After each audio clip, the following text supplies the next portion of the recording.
नमस्कार, आदाब, सत श्री अकाल। फ्राइडे मास्टर क्लास में आप सबका बहुत बहुत स्वागत है।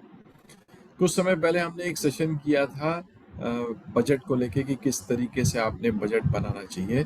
तो कुछ मित्रों ने कहा कि रोहित भाई, आपने बजट बताया है, उसके आगे क्या करें, बजट बना के बढ़ जाए। तो मैंने उस टाइम पे भी जिक्र किया था कि आप पहले शुरुआत कीजिए बजट से, और उसके बाद हमको बजट को एनालाइज करना है। तो आज के सेशन में हम जानेंगे कि जब हम मंथली बजट बनाते हैं तो हमको उसको किस तरीके से एनालाइज करना है। ठीक है जी। तो फटाफट चलेंगे पीपीटी की तरफ और समझेंगे कि किस तरीके से आप बजट को बना सकते हैं और एनालाइज कर सकते हैं। देखिए, आप जो भी बजट बना रहे हैं बिल्कुल ऑनेस्टी के साथ बनाइएगा। किसी भी नंबर को ऊपर नीचे आपको करने की जरूरत नहीं। जो नंबर है उसको वैसे के वैसे, आप जितनी ऑनेस्टी से, जितने डेडिकेशन से अपने बजट को बनाएंगे, उतने ही अच्छे ढंग से ट्रांसपेरेंट होके आप अपने फाइनेंस को देख सकेंगे, समझ सकेंगे और उसका इस्तेमाल कर सकेंगे। ठीक है जी। तो जो भी हम बनाना है बिल्कुल ट्रांसपेरेंसी के साथ बनाना है। हम वापस से बजट की बात कर रहे हैं। बजट एनालिसिस से पहले हम वापस से समझेंगे कि किस तरीके से बनाया जाता है। कुछ लोगों के लिए ये रिवीजन हो जाएगा, लेकिन बहुत अच्छा है, इम्पोर्टेंट है। एक ही सेशन में हम पूरे टॉपिक को कवर कर लेंगे। ठीक है जी। तो घर का बजट बन रहा है, हस्बैंड वाइफ बैठे हुए हैं, कहानी आपने सुनी हुई है। ठीक है, वापस से बता रहा हूँ कि जो स्पाउस है, गृह लक्ष्मी है, बड़े फोकस होके बजट बना रही है, समझने की कोशिश कर रहे हैं पैसे कहाँ से आएंगे, कहाँ कहाँ खर्च होंगे। और जनाब जो हैं वो अपने मोबाइल में लगे हुए हैं, व्हाट्सएप पे लगे हुए हैं, या कोई इम्पोर्टेंट बॉस का मैसेज आ गया है, या मेल का जवाब दे रहे हैं, या किसी टीम वाले बंदे ने परेशान कर दिया कि सर वो मैं मिलने गया था फला आदमी से और उसने तो मुझे डांट फटकार के भेज दिया, अपनी सेल्स का जो कमिटमेंट था वो ऑनर नहीं हुआ, टारगेट मीट नहीं हुए। कुछ ना कुछ ऑफिस का टेंशन है। ठीक है ना। हमेशा ये जो दृश्य है घर में देखने के लिए मिलता है जब भी हम बजट की बात करते हैं। देखिए, जब आप बजट बना रहे हैं तो जितने भी डिस्ट्रैक्शन हैं उसको दूर कर दीजिए। टीवी बंद कर दीजिए, मोबाइल को दूर रखिए, थोड़ा सा एकांत में बैठने की कोशिश कीजिए, क्योंकि ये चिंतन का, मंथन का समय है। जब आप बजट बनाते हैं तो आपको बहुत सारी चीज़ों को ध्यान में रखने की आवश्यकता है। तो फोकस होने की ज़रूरत है, आपको एक जर्नल की ज़रूरत है ताकि आप उसमें सारी चीज़ों को लिख सकें। तो सबसे पहले सारे डिस्ट्रैक्शंस को दूर कीजिए, शांति से एकांत में बैठिए अपने स्पाउस के साथ, और ओपन माइंड से चीज़ों को डिस्कस करने की कोशिश कीजिए। ठीक है जी। हम चलते हैं आगे, बजट किस तरीके से बनेगा। सबसे पहले आपको जर्नल में लिखना है कि क्या आपकी इनकम है, आपके महीने की क्या इनकम है। कहीं से भी आपकी इनकम आती हो, आपकी इनकम, आपके स्पाउस की इनकम, आपके डिविडेंड इनकम, रियल एस्टेट से जो भी आपकी इनकम है, आपको पूरी इनकम को लिखने की ज़रूरत है। आपको मालूम होना चाहिए पैसे किस तरीके से घर में आ रहे हैं। ठीक है, सबसे इम्पोर्टेंट स्टार्टिंग पॉइंट वही है। दूसरा, आपको एक पेज में आप लिखेंगे कहाँ से आपको इनकम आ रही है, वो सारी आप लिख रहे हैं। सेकंड पेज में आप लिख रहे हैं आपके एक्सपेंसेस कौन कौन से हैं महीने के। हम महीने का बजट बना रहे हैं। आपको एक्सपेंसेस को 3 कैटेगरी में बांटना है। सबसे पहला आपका जो कैटेगरी आता है वो आता है फिक्स्ड एक्सपेंसेस। कुछ खर्चे आपके हर महीने के बंधे हुए होते हैं, जैसे आपका होम लोन, कार लोन, आपके जितने जा रहे हैं वो फिक्स्ड है, हर महीने उतना पैसे आपको देने ही देने हैं, तो वो आपकी फिक्स्ड एक्सपेंसेस है। उसके अलावा आपके कुछ खर्चे हैं जो आपको हर महीने देने हैं। घर का मेंटेनेंस हो सकता है, बच्चों की स्कूल की फीस, बस की फीस, उनकी ट्यूशन फीस, ऐसे घर के कुछ बंधे हुए खर्चे हैं जो फिक्स्ड हैं। आपको वो फिक्स्ड एक्सपेंसेस की लिस्ट बनाने की आवश्यकता है। ठीक है जी।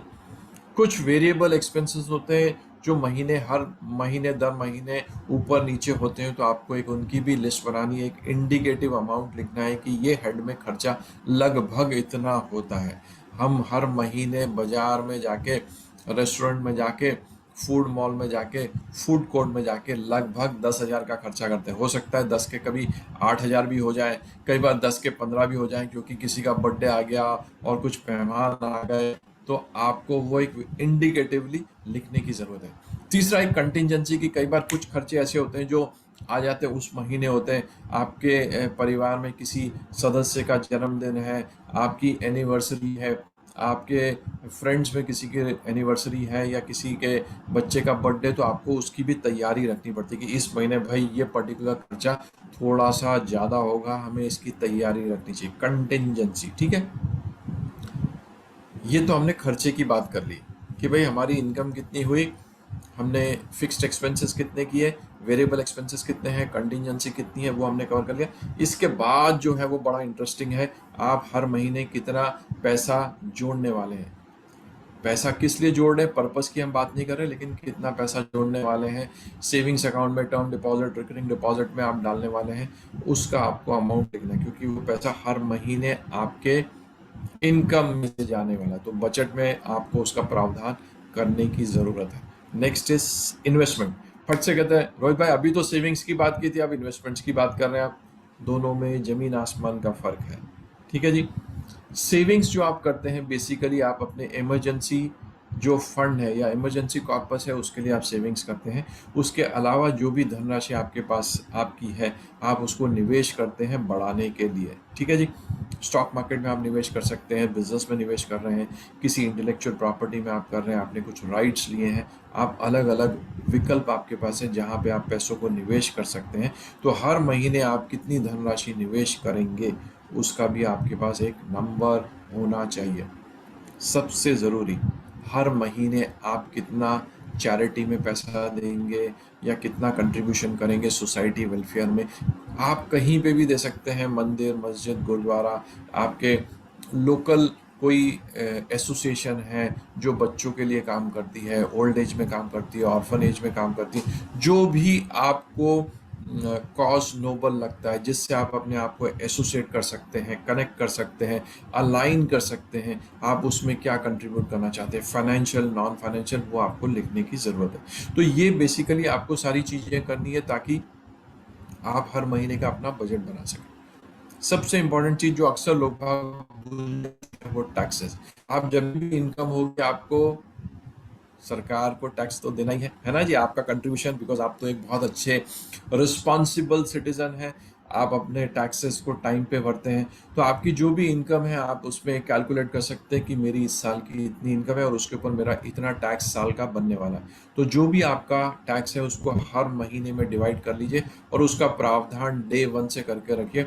अक्सर ये होता है लोग भाग साल भर तो मस्ती करते हैं और दिसंबर में जब इनकम टैक्स डिपार्टमेंट के लिए आपका एचआर वाला आपको फ़ोन करता है या आपकी कंपनी का अकाउंट्स वाला आपको फ़ोन करके बोलता है कि सर आपका तो इस साल की इतनी टैक्स लायबिलिटी है और हर महीने आने वाली सैलरी से आपके इतने इतने पैसे काटूंगा, तो आपको बड़ा झटका लगता है, अरे यार 3 महीने में 4 महीने में इतनी बड़ी राशि में कैसे दूंगा, मेरा तो घर का बजट हिल जाएगा।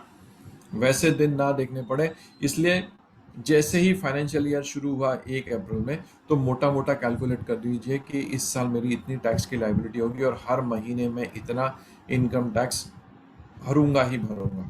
लास्ट के 3-4 महीने के लिए मत रखिए, उसको इक्वली डिस्ट्रीब्यूट कर लीजिए ताकि आपका फाइनेंशियल फ्लो बराबर से रहे। ठीक है, ये सारा हमने मंथली बजट बना लिया है, इनकम की बात कर ली, एक्सपेंसेस की बात कर ली, सेविंग्स की बात की, इन्वेस्टमेंट्स की बात की, हमारा जो कंट्रीब्यूशन है सोसाइटी वेलफेयर के लिए वो उसकी हमने बात की, और हमने बात की है टैक्स की। अब हम चलते हैं आगे। एक तो हमने ये बजट बनाया, ये प्लानिंग की। फॉर एग्जाम्पल हम बात कर रहे हैं जुलाई के महीने, तो जुलाई के महीने के हमने ये बजट बना लिया स्टार्ट में, 1 जुलाई, 2 जुलाई, 5 जुलाई, 7 जुलाई तक हमने ये बजट बना लिया। जब महीना आपका खत्म हो गया, जुलाई 31 को आप रिव्यू कर रहे हैं कि आपने कितने एक्चुअल एक्सपेंसेस किए, फिक्स्ड में आपने कितने खर्चे किए हैं, वेरिएबल में आपने कितने खर्चे किए, कंटिजेंसी में आपने कितने खर्चे किए, सेविंग्स में आपने सोचा था कि आप इस महीने जुलाई के महीने में इतने पैसे जमा करेंगे, तो उसके सामने आप कितने पैसे जोड़ सकें, आपने निवेश करने, इन्वेस्टमेंट्स की बात की थी कि मैं इन्वेस्टमेंट्स में इस महीने में इतने पैसे निवेश करूंगा करूंगी, तो कितने आपने निवेश किए हैं, सोशल कॉस्ट के लिए मैं इतने पैसे देने वाली हूँ, तो आपने कितने पैसे दिए। इस महीने मैंने सोचा था कि मैं इनकम टैक्स के लिए इतने पैसे कटवाऊंगी, 5,000 रुपये, क्या आपने 5,000 रुपये कटवाए हैं कि कम कटवाए। सो आपको ये देखना है जो हमने इनिशियली बनाया था, क्या बनाया था, बजट बनाया था, जो हम प्रावधान लेके शुरू हुए थे, वो उसके सामने हमारी आज की सिचुएशन क्या है। हमारी सिचुएशन क्या है कि हमने जितना सोचा था उतना खर्चा किया या उससे ज़्यादा किया या उससे कम किया। जो प्लस माइनस है वो बेसिकली आपका डेविएशन है। आपने सोचा था आप निवेश करेंगे 5,000 रुपये, सेविंग्स में 5,000 करेंगे, आपने 6,000 किया, मतलब 1,000 आपने एक्स्ट्रा सेव किया। Good, thumbs up to you. आपने सोचा था मैं स्टॉक मार्केट में 10,000 रुपये निवेश करूंगी और आपने 12,000 निवेश किए, 12,000 किया, मतलब 2,000 एक्स्ट्रा आपने निवेश किए। Thumbs up to you, good. आपने सोचा था घर का खर्चा कंटिजेंसी में, मैं बर्थडे पार्टी में जाना है तो मेरा खर्चा लगभग 7,000 होगा, लेकिन 10,000 खर्चा हुआ। Thumbs down. 3,000 आपने एक्स्ट्रा खर्चा किया, रॉन्ग, रेड फ्लैग आपको मिल गया है। ठीक है जी। आपने सोचा था कि आपके महीने का जो कंट्रीब्यूशन आप सोसाइटी वेलफेयर के लिए करेंगे वो 3,000 करेंगे, आपने खर्चा किया या कंट्रीब्यूशन ही नहीं किया, अगेन रेड फ्लैग। आपने सोचा था लेकिन किया नहीं। सो जो भी आप ये मत बोलो मैंने तो रोहित भाई 3,000 रुपये बचा लिए, नहीं। It is a commitment, you have to stick to your commitment and you have to honour your words. आप जो बजट बना रहे हैं वो आपका खुद से कमिटमेंट है कि इस जुलाई के महीने में मैं ये इस तरीके से अपने फाइनेंसेस को हैंडल करने वाला हूँ, इस तरीके से मैं अपने फाइनेंस का आउटफ्लो करने वाली हूँ। ये आप अपना कमिटमेंट खुद कर रहे हैं, आप अपना खुद का इस महीने का फाइनेंस का गोल सेटिंग कर रहे हैं, और जब महीने के एंड में आप उसको रिव्यू कर रहे हैं, देख रहे हैं कि आपका क्या स्टेटस है, आपने कहाँ कहाँ आपको ग्रीन फ्लैग मिले, कहाँ कहाँ आपको रेड फ्लैग मिले। ठीक है जी।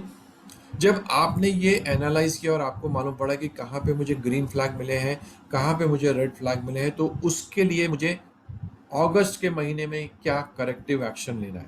देखिए, रिव्यू आपने कर लिया इज वेरी गुड, लेकिन रिव्यू के बाद अगर आप करेक्टिव एक्शन नहीं लेते हैं तो आपने जीती हुई बाजी को छोड़ दिया है। ठीक है जी। हम ये सारी एक्सरसाइज इसलिए कर रहे हैं कि हमें मालूम पड़े हमने महीने में इतना पैसा कमा रहे हैं, इस तरीके से हमने गोल बनाया, हमारा फाइनेंस के आउटफ्लो ऐसे होंगे, और डेविएशन भी हमने पता कर लिया, भाई मैंने सेविंग्स ज़्यादा कर ली है, इन्वेस्टमेंट ज़्यादा कर लिया है, और मेरे कंटिजेंसी में मैंने ज़्यादा खर्चा कर दिया, रेड फ्लैग मिला है। मैंने सोशल कंट्रीब्यूशन नहीं किया, मुझे वहाँ पे रेड फ्लैग मिला है। तो उसके लिए मैं करेक्टिव एक्शन आने वाले महीने में क्या करने वाली हूँ, मैं आने वाले महीने में इन चीज़ों का वापस से ध्यान रखूंगी, करेक्टिव एक्शन लूंगी, अपने बजट को ठीक से बनाऊंगी कि भाई मुझे कंटिजेंसी में ज़्यादा प्रावधान करने की आवश्यकता है क्योंकि मेरा खर्चा ज़्यादा हुआ था, या मैं कोशिश करूंगी कहाँ पे अपने पैसों को की कटौती कर सकती हूँ, फालतू खर्चा ना करूँ, शॉपिंग ज़्यादा नहीं करूँ, डी मार्ट पे जाके बड़ा बिल नहीं बना के आऊँ। ठीक है ना जी। मैं एंटरटेनमेंट पे ज़्यादा खर्चा नहीं। हमको बेसिकली अपने बजट को रिव्यू करके उसके अंदर ही, अपने रिसोर्सेस के अंदर ही अपने खर्चों को मैनेज करना है। अगर आप अपने रिसोर्सेस के अंदर ही मैनेज करेंगे तो आप जल्दी से जल्दी अपने फाइनेंशियल गोल को अचीव कर लेंगे। और अगर हम नहीं कर पाते तो हमको बहुत स्ट्रांगली करेक्टिव एक्शन लेना पड़ेगा, खुद अपने आप को,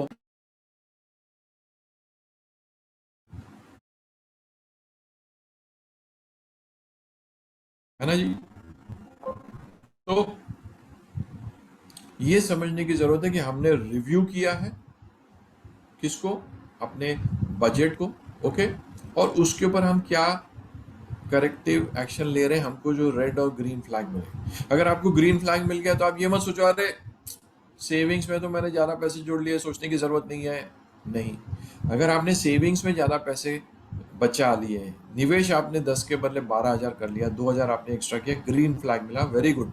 सो नेक्स्ट मंथ आपको वहीं पे जुलाई में ये रिव्यू करने की ज़रूरत है, मैंने ऐसा क्या किया कि मैंने 10 के बदले 12,000 का निवेश किया है, तो क्या मैं 12,000 का निवेश आने वाले महीनों में भी कर सकती हूँ, है ना भाई।